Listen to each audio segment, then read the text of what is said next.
অস্তিত্ব কোথায় তোমার? মহাকালের ধ্বংস সৃষ্টির খেলায়, কালের নিয়মে বড় বড় অট্টালিকায় শিল্প সংস্কৃতি হয়েছে পরিবর্তন, প্রকৃতি জীবজগৎ হয়েছে বিবর্তন, বড় বড় সভ্যতা ধূলিসাৎ হয়েছে, কত মানুষ প্রাকৃতিক বিপর্যয় হয়েছে নিঃশেষ, ভূমিকম্প সুনামি বজ্রবিদ্যুৎ ঝড়ের প্রকোপে লক্ষ কোটি মানুষ শ্মশানের চুল্লিতে ধুলো হয়ে গেছে।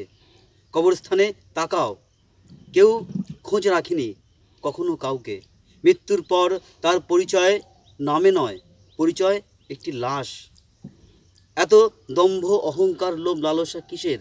এই পৃথিবীর বুকে তোমার অবদান কতটুকু ভেবেছ কখনো সময়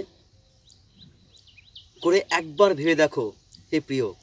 এই অনন্ত মহাবিশ্বের কাছে তোমার অস্তিত্ব কোথায় একবার ভেবেছ কখনো? সময় পেলে ভেবে দেখো। নমস্কার।